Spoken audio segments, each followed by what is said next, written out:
Good morning, everybody. Welcome to SafeDefend Live. Sorry for starting late. I just flew in from Boise to be here with Doc Vecchi to talk to him today about how do you build a threat assessment team. And my opinion, having a good threat assessment team prevents all the other things because you capture the problem before it happens and you save lives from the person that's in crisis because you're helping them before they get to a point where they do something that changes their life forever in a bad way, and for the potential incident that's going to happen and the lives that are saved there. Doc, what do you think about that statement? I, you know what? We can just stop right now. I think we're good, right? I think it's awesome. Yeah, no, you said it perfectly. And the thing we've talked about here, on the Safe Defend live is we talk left to right of bang all the time. But one thing we haven't really talked about is kind of thinking about, what would be might be helpful to schools and workplaces and people. People like the how to, right? They want to say, well, what's in it for me? Okay. We've talked a lot about the threat assessment process, but we really never haven't really focused on how do you build the team and what do you need to put in place on the team? How expensive is it going to be? How much time is it going to take and things like this? And I just want to kind of cover and kind of go back and forth with you on just a couple points that in my experience when I've built teams or just added value to an existing team, a lot of it has to do just with understanding the organization, understanding the structure, and then building that structure for the process. People go in with understanding process, but without a structure, it kind of dies, right? Or you miss things. And so a couple things that just is coming to mind in terms of looking through structure and team. Is first and foremost, you have to identify your stakeholders, right? Who's going to be on the team. And a lot of times we focus on, well, it's going to be this person, and it's only one person. Well, it is a team. And usually what we want to try to do on this is to have a variety of perspectives. You don't want it all to be principals and teachers. You don't want the team to be composed of counselors, or just law enforcement. It has to be someone from administration, someone from mental health, usually the school counselor, and then someone from law enforcement. It could be an outside entity, it could be an SRO. Those are really your key stakeholders because each one has got their own perspective that's valuable to threat assessment. It's this kind of the synergy process where the whole is better than the individual parts, right? And it brings forth better perspectives, a better investigation, which is really what this is. And then as needed, you would add, members as needed. You might need a legal advisor, you might need an HR rep, depending on what's going on. And so, like for schools or workplaces that have, multiple campus buildings, right?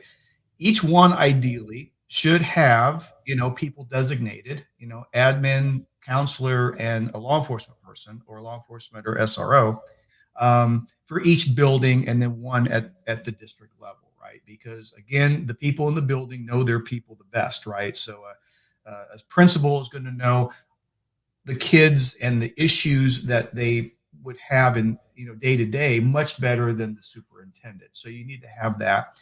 And then the other thing is, what are the goals? What's the scope of the team? So we got the members. So what's the scope? And essentially, we're trying to do three major things, right? The first thing is who out there is going to pose a potential risk. Because as we talked about many times, there's a big difference between making and posing a threat. And then if you do find someone who appears to be threatening, we haven't maybe decided at what level, or even if there are a threat, you got to manage them. It's not just identifying little Johnny who appears to thinks he's going to beat up the bully or the teacher or kill somebody. You got to look at managing that threat, and then you manage it through determining appropriate interventions. And so the threat assessment process that we've talked about, that we'll continue to talk about, makes all that happen. So you got to have stakeholders and goals before you even start. And then following that, and then I want to give it back to you for your thoughts, is policies and procedures that drive those goals and the scope of what you're trying to do. Okay. And, the three things you have to cover in your policies and procedures is number one, what are your protocols for reporting potential threats? And that's probably the most important one. and the one that's the hardest to get accurate. This is kind of the area that I focused on as far as the biggest problem in identifying someone who actually poses a threat is, getting to that right person to look at, observed or detected behaviors, because this is a bystander problem. And let's just be honest here, right? If you're trying to find someone who's threatening, who's a student, an employee, someone on the inside, it's basically going to be the bystanders, their peers, their parents, their coworkers, their, people around them. And then the other two things for, policies and procedures besides their reporting would be, how to conduct the assessment, 1, 2, 3, how do we do it? And then once we conduct the assessment, we have to come up with some sort of a threat confidence level. Where are we? How bad is the threat? Is it low? Is it moderate? Is it high? Is it imminent? Things like this. And then your specific interventions. So, so the first three things, off the top of my head is, who are your stakeholders? Who's going to make up the team and why? What are your overall goals and scope? Because you don't want to run down rabbit holes. And then lastly, your policies and procedures for formulating that. So I kind of want to throw that back to you for your thoughts. Perfect. So I'm glad you did, because let's start with the structure. Any organization is going to be effective. You need to know who's doing what. What's the structure look like? What are they supposed to do, and how are they supposed to do it, right? You got to start there. Mm-hmm. And then you've picked the right people based on what they're supposed to do and how they're supposed to do it, and you put them in the slots. Yeah. If you don't start there, then you're going to end up with a mishmash of people trying to do something that are not the right fit for personality, for abilities, for communication skills, for empathy reasons. So you have to balance that team out, right? Once you get the team selected, as you're building the structure, you identify the things you're going to do. So what equates to an incident, a reportable incident, right? Mm-hmm. You define that. And you define that not only for the stakeholders, but for the administration and the staff across the school. If you see these things, let's document it, right? Whatever, an argument in the hall between two people, a fight, disorderly conduct in the classroom with a student. Those are all reported, and then the assessment team that you put together grades the severity of the incident, in my mind, right? They put a number on that. Is it high threat, low threat, just a bad day, right? And then once you do all that, you build the monitoring system to track that stuff with students and see who's having challenges, because typically it's going to be a series of things that happen, right? It's not going to be the first thing, and they're going to be innocuous, right? It's going to be something that's, you don't think anything about it. Oh, that's Johnny, he's having a bad day. It's all good. But you can't see the trend of the incidents or what's happening unless you track it, right? Mm-hmm. Because Miss Smith may see Johnny do something on September 1st. Coach Jones may see him do something on September 8th. They haven't talked about it, so they don't know that it's not being tracked any place. And then on October 1st, Miss Sally sees something else that's way more intense. Well, at this point, in my mind, that's 3 in a month period. Let's get the young person in and have a conversation with them as an assessment. Go, hey, what's going on? This is very unlike you. How can we help you? And I think that's the whole premise behind the threat assessment process and the team, from what I understand from our months and months of talking about this.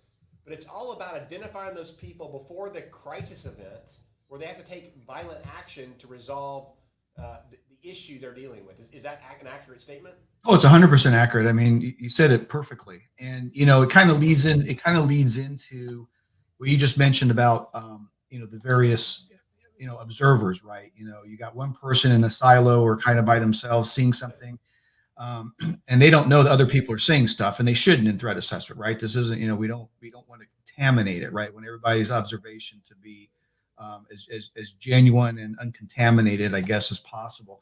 But you bring up a good point, Dave, as far as the observers. One of the things that you kind of touched on there was the most important thing when you are observing a behavior that's concerning, right? You're the teacher, this kid, he's now acting weird, and for whatever reason, it's concerning to you. That's all we need, right? We don't, and so the thing is that what people have a tendency to do is talk themselves out of the what they saw. Oh, like you said, he's having a bad day. Nah, he couldn't be doing that. I'm overreacting. Things like this. The thing is that in the training piece, and that's kind of the next piece here that we want to talk about, the training and education piece. You have two types of training and threat assessment. You got one for the team, okay, how to structure, how to manage it, then the process. But you have another one for those what I call threat observers, right? The ones that are going to give the information to the team, like you just mentioned, right? These people got to be able to, without judgment, without assessment, without any sort of pressure, thinking that they've got to determine if this is concerning or not. It's concerning to them. That's all that matters. Report it, and then that burden is off. If it turns out to be nothing, so what? But here's the deal. It almost always turns out to be something that, indicates that this kid is at least troubled.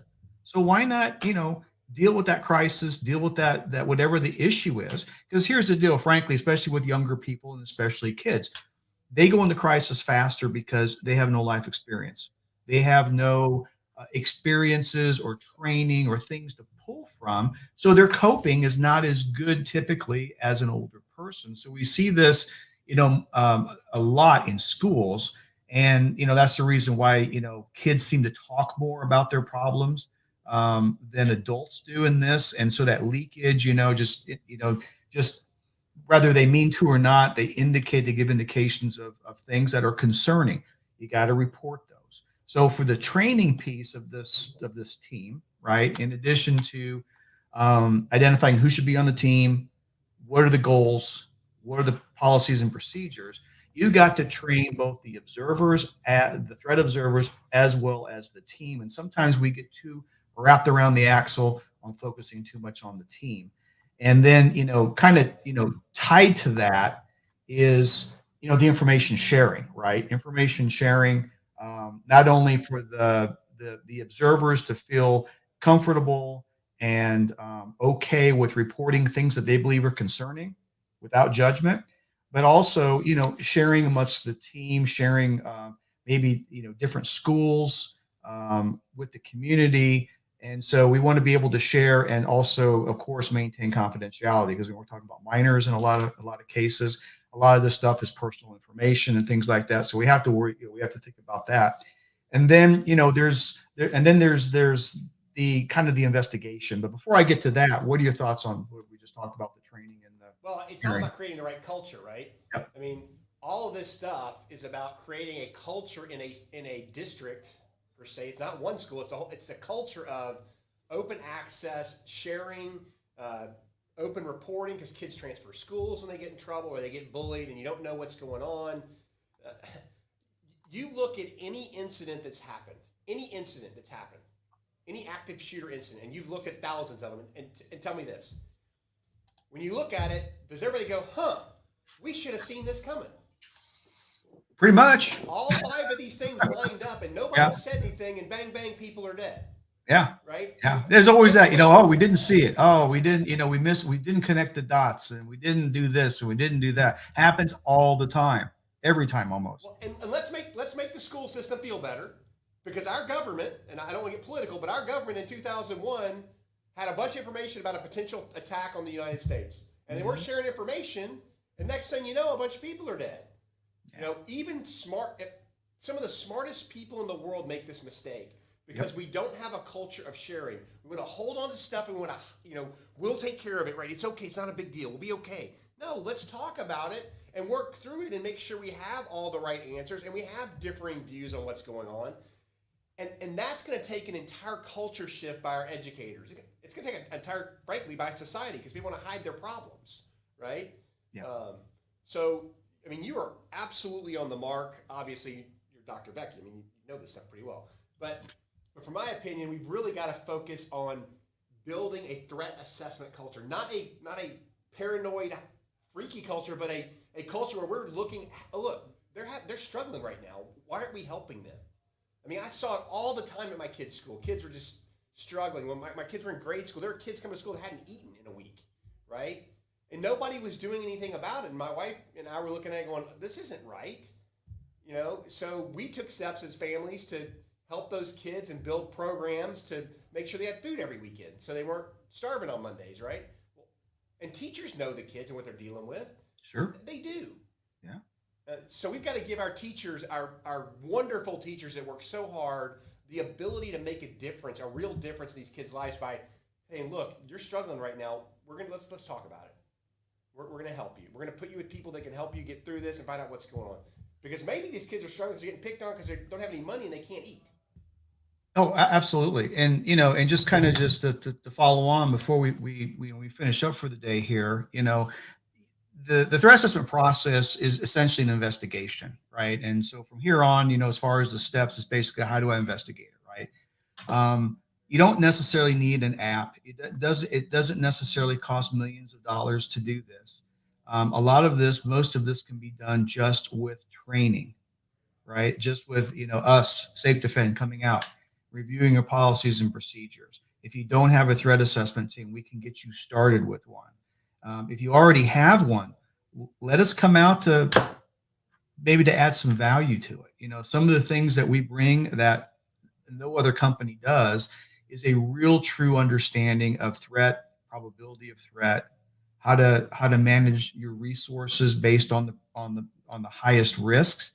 And it's basically based on two things. And I say this with everybody. Everybody always asks me, what makes SafeDefend, or Dr. Vecchi's approach, or whatever you want to call it, unique. Well, two things essentially. Number one is that we do things based on an understanding of the actual offender, right? And their behavior and what we know to be true. And that is ever changing and ever being researched, but that is our goal. And the second thing is that, what happens when someone is under threat? How do they deal with that?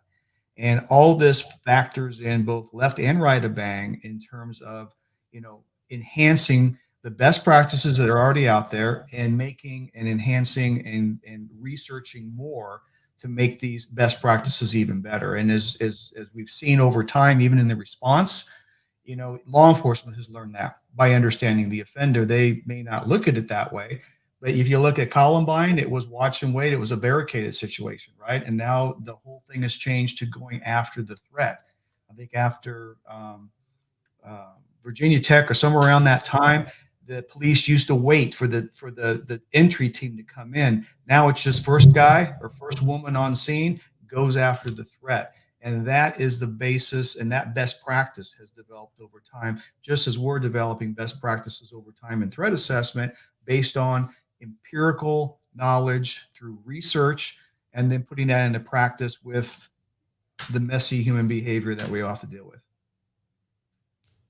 Well, Doc, genius as always. So glad to have you as part of a team. You add so much value to the people that works with SafeDefend. And frankly, if you're not asking for our training, you're missing out. It's not expensive.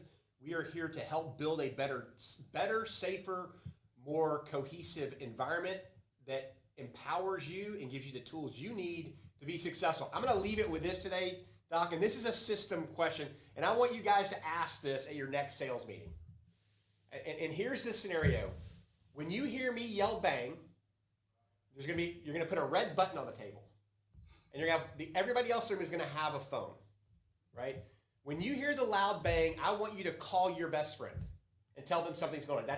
Pretend it's calling the police. When you hear the loud bang, I want you to press the red button. I don't think people understand the value of the training. I don't think people understand how quick our system reacts. And last night I had an epiphany. I was like, all you have to do when something happens is press the red button. Yeah. And everything goes to where everybody gets it. There's no confusion. There's no fog. At the same time, you have 10 other people calling 911, right? Well, they're still dialing, and your message is already out when you press the red button. Absolutely. Same with the training and everything else. You're assessing stuff before it happens. Everybody else is wondering what's happening. If you have the training and the threat assessment team, you're stopping it before nobody ever knows anything's going to happen because you've prevented it. And you've gotten the parents involved and the kids okay, and you've helped them and don't ruin their life. I mean, I'm so excited about what SafeDefend does. I love being here every Friday with you, Doc, talking about this stuff. Me too. I mean, I'm so excited about the things going on across the U.S. If you're a teacher, a superintendent, a parent that's watching us today, you need to call your school board and tell them to have us come down and talk to them about, at least let us train your staff. At least let us give you that blessing so your kids are a lot safer than they are today. Is that fair? Absolutely, 100%. All right, Doc. With that, SafeDefend, Doc and Dave, we are out of here. Great weekend. Thanks.